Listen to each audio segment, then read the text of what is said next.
अब जब गीता पर हाथ रखकर शपथ लेने वाले गौ प्रेमी ऋषि सुनक ब्रिटेन के प्रधानमंत्री बन चुके हैं, तो आपको उनके बारे में बहुत कुछ जानने की इच्छा होती होगी। और वो इच्छा उनकी पढ़ाई लिखाई, उनकी शादी किससे, उनकी शादी हुई तो कैसे हुई, नारायण मूर्ति की बेटी थे, वो सब एक अलग कहानियाँ इधर उधर चल रही हैं। और उसको उसमें उतनी ही रोचकता है जितनी कि जैसे किसी फिल्मी हीरो में हुआ करती है। अक्षय कुमार में थी कि साहब पहले वो वेटर थे और फिर बाद में धीरे धीरे सी ग्रेड की फिल्मों में आए और फिर वो अचानक वहाँ पर एक हद तक फिर एक सफलतम स्टार हो गए। उसी तरीके से ऋषि सुनक भी वेटर भी रह चुके हैं, ये भी बता दूं आपको, वेटर भी रह चुके कुछ समय के लिए, लेकिन वो परंपरागत रूप से ठीक ठाक घर से आते हैं। और उनका अविभाजित भारत में उनके फोर फादर्स रहा करते थे। बाद में वो उनके माता पिता चले गए अफ्रीका में, और अफ्रीका के बाद से ब्रिटेन आ गए थे। ब्रिटेन में 1980 मतलब सिर्फ 42 साल पहले साउथहैम्पटन में उनका जन्म हुआ। और माता पिता भी उनके ठीक ठाक थे, डॉक्टर थे, और माँ उनकी फार्मेसी का काम करती थी और ठीक ठाक रहे हैं। लेकिन उनकी पढ़ाई लिखाई और बाकी चीज़ें बहुत अच्छे तरीके से हुई। और वो उन्होंने अगर आप ये देखेंगे तो विंस्टर कॉलेज में पढ़ाई की और फिर ऑक्सफोर्ड गए, फिर गोल्ड स्मिथ कंपनी में काम किया, इन्वेस्टमेंट कंपनी में काम किया। और काम करते करते वो ऋषि सुनक को ये कभी उन्होंने छुपाया भी नहीं कि वो एक अलग रईसों वाली लाइफ स्टाइल जीते हैं। तो तय बात है कि उसके लिए उनके पास बहुत कुछ पैसा होगा, और वो पैसे को लेकर के अब उनके विरोधी जो है, जिसमें कुछ सांसद भी हैं, वो अपना अभियान चला रहे हैं कि अब आप बताइए साहब, इतना एक अमीर ज्यादा जिसके पास संपत्ति जो है ब्रिटेन के महाराजा से भी ज्यादा होगी, तो वो कैसे क्या करेगा, उसकी नीयत पे सवाल उठाए जा रहे हैं, बातचीत की जा रही है। तो अमीरी का आलम ये है ऋषि साहब का, जिनका नाम ऋषि है, लेकिन अमीरी उनके पास में ईश्वर ने बड़ी ठीक ठाक तरीके से दी है। अभी दीपावली बीती है तो लक्ष्मी जी ने वो की बड़ी कृपा उन पे रही है। 7.5 करोड़ डॉलर यानी कि लगभग 700 करोड़ रुपए की संपत्ति के मालिक हैं, जो किंग चार्ल्स के अगर आप देखेंगे तो वो उनसे दोगुनी के आसपास है पड़ती है, क्योंकि किंग की वहाँ जो संपत्ति बताई जाती है वो 400 करोड़ के आसपास ही है। और उनके पास अधिकतर संपत्ति का हिस्सा जो है वो जो हमारी अपनी कंपनी, हमारे देश की कंपनी जिसके संस्थापक नारायण मूर्ति हैं, इन्फोसिस में उनकी हिस्सेदारी है, जो कि 0.9% होती है, और 1% के आसपास मान लीजिए उसको। अभी हाल में ही उनकी श्रीमती जी को, अक्षता को 125 करोड़ से और 140 करोड़ के बीच उनको वहां से इस साल के लिए डिविडेंड के तौर पर और वो मिला है।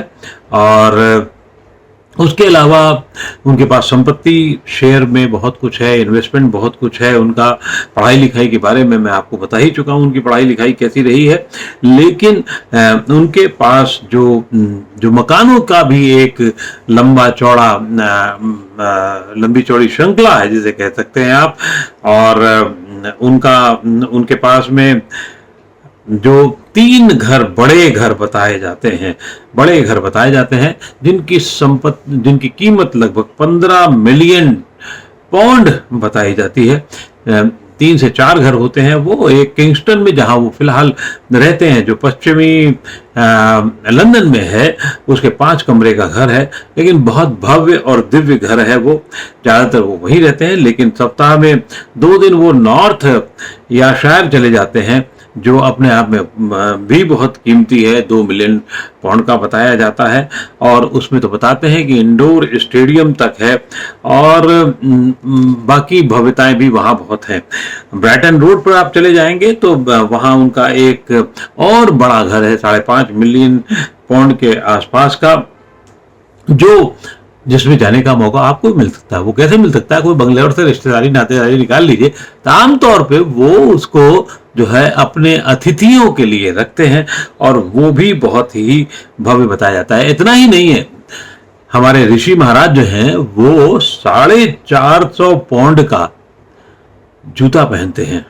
ये भी एक अभी आया था, और इस पे बल्कि बीच में ये भी आया कि जो आदमी इतनी रईसी से रहता होगा वो कैसे आम आदमी के लिए, आम ब्रिटिश के लिए काम कर पाएगा। एक छोटी मोटी बातचीत हुई थी, और उनका कॉफी का मग भी जो है वो 180 पौंड का बताया जाता है।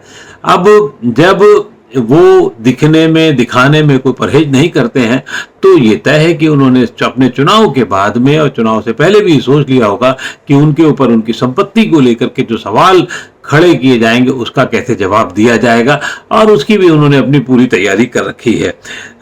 ये बात दूसरी कि आते ही उन्होंने जो बयान दिए हैं उससे ये लगता है कि ब्रिटेन के निवासियों पर अब कुछ करों का बोझ आने वाला है, क्योंकि उन्होंने कहा था कि उनकी पूर्ववर्ती जो थी उन्होंने, उनसे कुछ गलतियां हुई, और उनके फैसलों को इस समय जो आर्थिक बुरी हालत है देश की उसको सुधारने के लिए कुछ बड़े फैसले करने होंगे।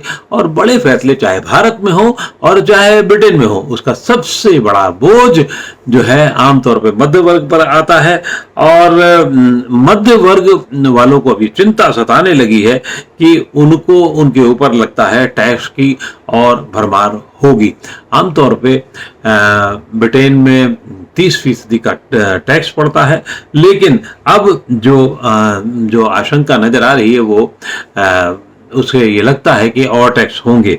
एक सांसद हैं, उन्होंने तो बाकायदा, जिनका नाम है नाडिया विटोम, उन्होंने तो बाकायदा ट्वीट करके कहा है कि इतनी अमीरी है तो कैसे काम करेंगे। और उसके पहले भी वो अपने भाषणों में इस तरीके का जिक्र करते रहे हैं, क्योंकि उनके विरोधी सांसद वो रहे हैं।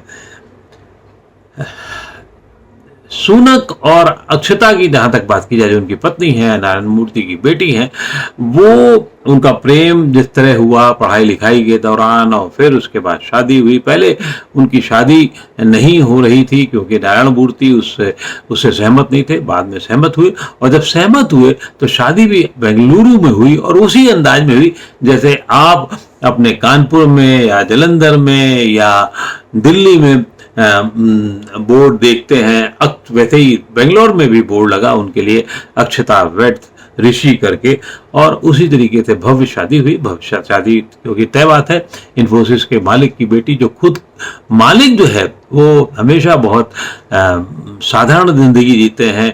इन सबको पता होगा, नारायण मूर्ति और उनकी पत्नी सुधा मूर्ति बहुत ही साधारण जीवन जीना पसंद करते हैं। बहुत ऐसा नहीं है कि जेट में चलना पसंद करें, जबकि वो अफोर्ड कर सकते हैं। लेकिन इन लोगों की शादी जब हुई तो ऋषि सुनक के परिवार वालों के हिसाब से हुई, और उस भव्यता हुई इसमें दिखाई गई। 1000 लोगों से ज्यादा लोग आए थे, और बहुत भव्य तरीके से की गई। अब उनकी राजनीति में आने की कहानी अलग होती है, जो सिर्फ 7 साल पुरानी है, और वो दूसरी बार सांसद चुने जाते हैं, और उन्होंने उसी दौर में अपने चाहने वालों के बीच इतनी पैठ कर ली कि आज वो ब्रिटिश के प्रधानमंत्री हैं। आने वाले दिनों में भी मुझे लगता है कि जब भी वो किसी नीति की बात करेंगे, जब भी वो कुछ और ऐसी घोषणाएं करेंगे, तो लोग उनसे ये अपेक्षा रखेंगे कि वो अपनी कटौती किस तरह से करते हैं। क्या वो 10 डाउनिंग स्ट्रीट, जो प्रधानमंत्री का आवास है, वहां जाना पसंद करेंगे या अपने घर में रहेंगे, क्या उसको कार्यालय के तौर पर इस्तेमाल करेंगे? ये एक बहुत छोटी बातें हैं, लेकिन उसके ऊपर भी बातचीत और सवाल जवाब होने लगे हैं। लेकिन फिलहाल तो ये है ही कि तमाम विरोधों के बावजूद एक भारतवंशी वहाँ का प्रधानमंत्री बन गया है, और उसी पे हिंदू मुसलमान भी भाई लोगों ने यहाँ पर हमारे देश में शुरू हो गया है। पी चिदम्बरम साहब ने तो एक बड़ा तीखा सा ट्वीट भी कर दिया था कि पहले कमला हैरिस और अब ऋषि सुनक। अमेरिका और ब्रिटेन के लोगों ने अल्पसंख्यक नागरिकों को अपनाया, उन्हें सबसे बड़े पद के लिए चुना। मैं समझता हूँ, उनका कहना है कि मैं समझता हूँ कि बहुसंख्यक की राजनीति करने वाले दलों को इससे सबक लेना चाहिए। लेकिन चिदम्बरम साहब को बताने के लिए भी लोग यहाँ देश में मौजूद हैं, जिन्हें ये अंदाजा होना चाहिए कि इस देश में चार चार मुस्लिम व्यक्ति अल्पसंख्यक जो हैं वो राष्ट्रपति रह चुके हैं। जाकिर हुसैन साहब, मोहम्मद इजाजुल्लाह साहब, फखरुद्दीन अली और एपीजे अब्दुल कलाम साहब। इसके अलावा दो सिख समुदाय से भी आने वाले सिख समुदाय से आने वाले भी जो हैं दो लोग बहुत महत्वपूर्ण पदों पर रहे हैं, जिसमें ज्ञानी जैल सिंह राष्ट्रपति रहे हैं और मनमोहन सिंह 2 बार, एक नहीं 2 बार प्रधानमंत्री रहे हैं। तो ये उनकी चिदम्बरम की काट के लिए था।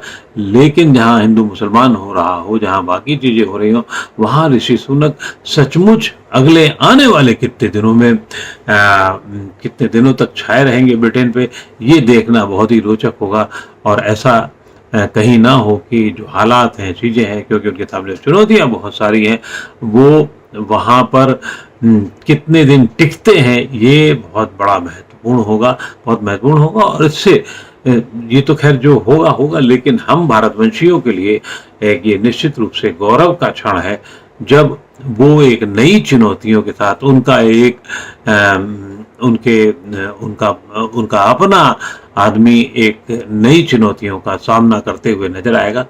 आप उनकी सफलता के लिए कामना तो कर ही सकते हैं। बहुत बहुत आभार।